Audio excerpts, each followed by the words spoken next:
So now we get to deal with problems that have a phase shift. This is going to make it way more interesting. So let's go ahead and take a look at this problem. So we have a weight is attached by a string to the end of a spring and is thrown upwards while a stopwatch is started at t equals 0 seconds. The weight starts oscillating vertically in a periodic way that can be modeled by a trigonometric function. Sounds crazy. Let's just go ahead and read down to this next part. So it's pretty straightforward. The weight reaches a maximum height. So we're going to start with our maximum height of 12 centimeters when our time is 1.5. And then it falls to a minimum height of 4. So it has a min of 4. Doesn't give us the time of that one though. And then it says it ends up back at its max again when time is 6.5. So it ends up back at 12 at 6.5. So it's kind of a little bit different than what they normally given us. But we could still go ahead and graph this and figure out how we're going to go ahead and solve it. So starting with the max, we can guess this is going to be cosine. So of a cosine of this time, we have got to worry about c in there this time.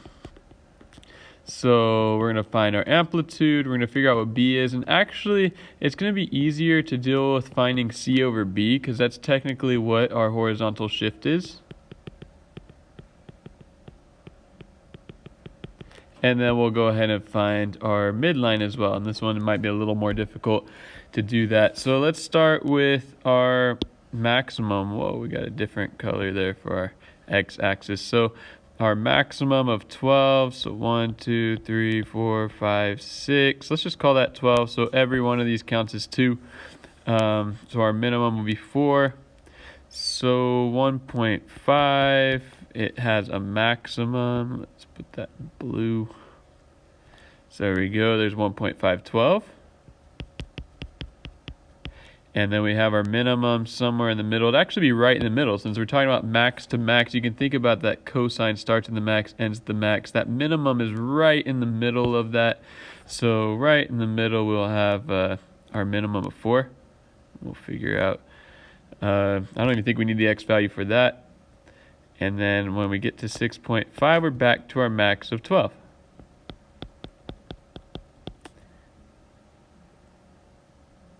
So there's our cosine curve. So let's start with our midline. So how do we find our midline? Well, the midline is right in the middle of the minimum and the maximum. And I'm talking about the y values. We have the maximum y value of 12 and a minimum y value of 4. So if we find the average, well, how do we average two numbers? Well, we add them and divide by 2. So d is going to equal 12 plus 4 divided by 2. That gives you 16 over 2. Which is 8. So there's our midline. And then that's pretty easy. So right there. So we got to figure out now, how do we figure out what our amplitude is? Well, our amplitude is the distance from the maximum to the midline. So it's half the total distance, though, from the maximum to the minimum. So if we can figure out what that distance is from the maximum to the minimum, that vertical distance, we'd cut it in half, and there you go. That would be your amplitude. So for A, I'm going to take 12 minus 4, subtract them to figure out that distance, and divide that in 2 so I can get half that distance. So that's 8 over 2. Which is 4. So our amplitude is 4. And you might be able just to easily count that. 12 minus 8, what's the distance between 12 and 8? How much would you count up?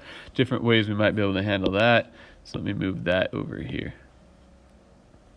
Horizontal shift. This one's not that bad. If you already covered a C over B, we're shifting to the right by 1.5. So our cosine curve, which normally starts on the y-axis and goes through its period, is instead shifted to the right to start at 1.5. So I'm going to put 1.5 right here. And I'll show you how we're going to make the adjustment to our function to deal with that 1.5. Last, let's figure out our period. So our period, this one's really easy. It's just going to be that horizontal distance from 1.5 to 6.5. So you just subtract those, and the period in this case is going to be 6.5 minus 1.5, which is 5.